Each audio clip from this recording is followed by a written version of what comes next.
I have noticed that since I got here to Washoe Valley, I don't experience nor can I invoke the Sat force as I normally do.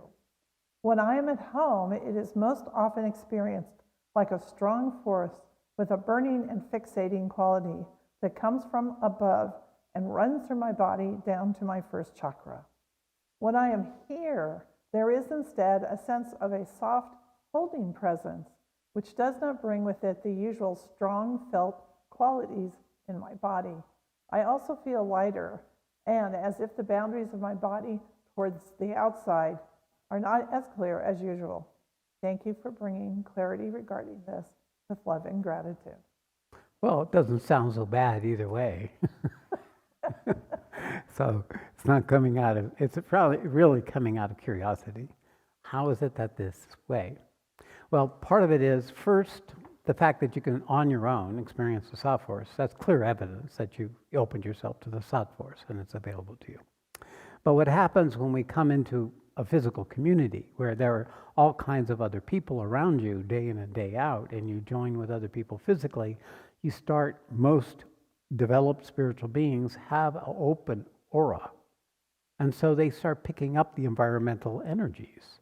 And in the nature of that particular situation, be it Walmart or the residential program, the vibrational field comes in and affects your ability to align.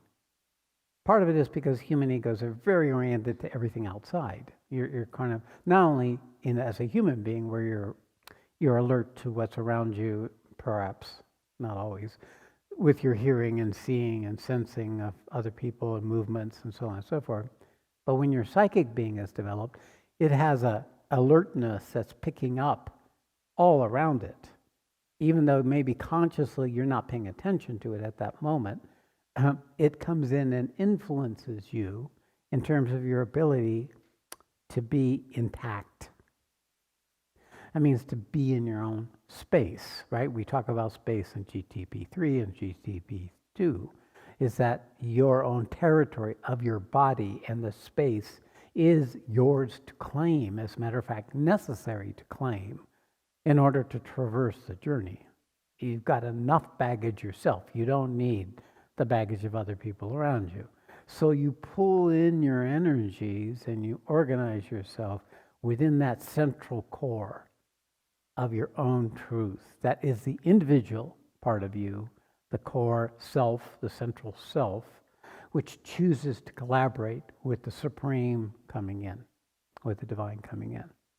So when we do that, when we learn to pull back, tighten in our aura, discard and ground the unnecessary psychic energies, then you can find yourself more present. And in that moment, the Sat force is right available to you. The presence that lives within your body is the embodied Sat. It is the Supreme Being. When you pull yourself into that, your own space, it's there with you, even if you're not experiencing anything, because what happens when you open to the Sat force, you open to your ultimate universal body. And so it opens up in you. And it has a sense of direction. It is absolutely true. It has a sense of direction. It can come from above, from all around, from below, from behind you, from in front of you. It can come in any direction because your body has directions. It has a front and a back and a left and a right side. But it's there for you to evoke. Learning to live in that space dynamically, where you're engaged in life, yet that is where you reside, then everything the Bhagavad Gita talks about becomes true to you. It becomes your truth. Because you will be the presence in which everything shows up. There won't be an investment in outcome because this quality of yourself has no investment in outcome. It has no expectations. It is free to live, to be, and to meet whatever is arising in life without an agenda, without an expectation, without a demand or insistence. So this is the path, and you're traveling. I'm looking at Caroline, by the way, right? She's sitting right in front of me in the front row in this room. Yeah, she's getting this really directly. And it's part, I know she's realizing this. She has found her space. and that will grow in time. And then the distinctions between the two will be less important. The other thing that's happening in her particular system is she has a tendency, as a Shakti form, to give her energy away. So the tendency is her diffusing her energy into the environment, but not only through attention, but to help, to be in connection and all the rest that happens with the Shakti. So this is the problem with the Shakti organizing for truth, is they have to pull back from the bliss and the love and the good connection, the good feeling. Yeah. So you're sacrificing that part. No one would want to sacrifice that. Not any ordinary spiritual being would ordinarily sacrifice their bliss.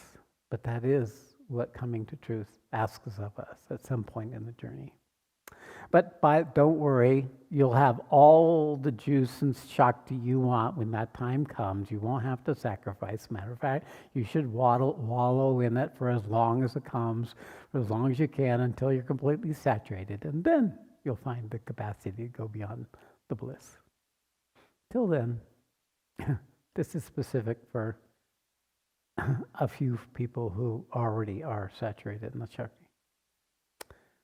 Okay.